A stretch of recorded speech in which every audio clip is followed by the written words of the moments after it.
Hudiarto dari PT Tiga Raksa Satria terkait pemberian BIK, apakah prinsip non-taxable, non-deductible juga berlaku?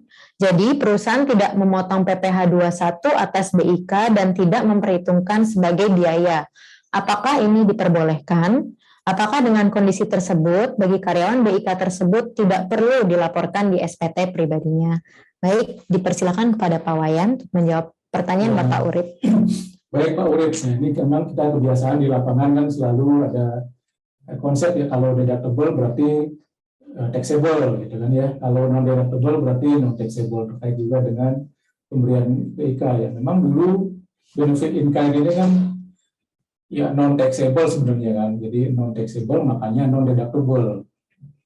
Nah sekarang ketentuannya berubah, jadi benefit in kind ini sekarang taxable, maka dia akan berarti deductible. Jadi tidak bisa dibalik, kalau misalnya ini saya tidak potong pajak, nanti saya tidak akan kurangkan, berarti sudah sesuai ketentuan. Nah itu salah Pak, keliru kalau menurut saya ya. Jadi tetap kita melihat ketentuannya, karena sekarang yang diatur dalam undang-undang HPP ya, termasuk dijelaskan di PP, Natura dan BIK ini adalah taxable, kecuali tadi yang dibatasi beberapa hal ya.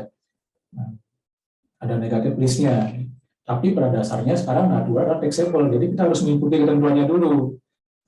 Jadi harus dikenakan pajak meskipun misalnya nanti perusahaan tidak mengurangkan ya, BIK tersebut sebagai pengurang penghasilan bruto, bukan berarti Naturanya tidak dikenakan pajak, bukan berarti tidak melakukan kewajiban pemotongan ya, tetap akan diminta kewajiban pemotongannya.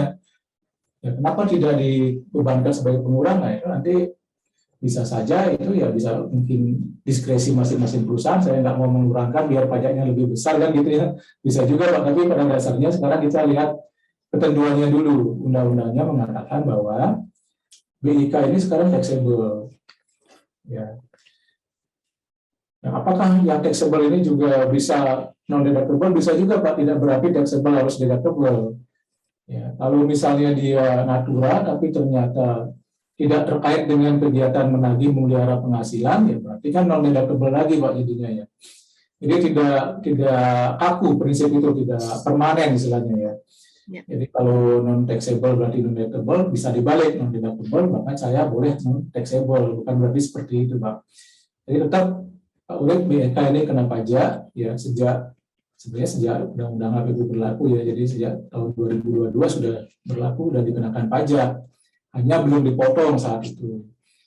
Nah, perusahaan apakah boleh mengurangkan tahun 2022? Boleh Pak. Jadi Natura dan BIK boleh dikurangkan sebagai deductible expense di tahun pajak 2022. Jadi seperti itu kurang lebih Pak Urip perlakuannya. Jangan keliru juga, nanti kita kena sanksi karena tidak melakukan pemotongan ya. Ya, demikian ya. Baik, terima kasih Pak Wayan atas jawabannya. Ibu Dian, apakah ingin menambahkan? Sudah, prinsipnya sudah clear ya disampaikan, artinya kalau memang sudah harus menjadi objek pajak ya dikenakan. Kalau sudah boleh dibiayakan tapi tidak mau membiayakan ya itu silakan gitu kira-kira ya. Tapi kalau udah menjadi objeknya harus dikenakan pajak, seperti itu.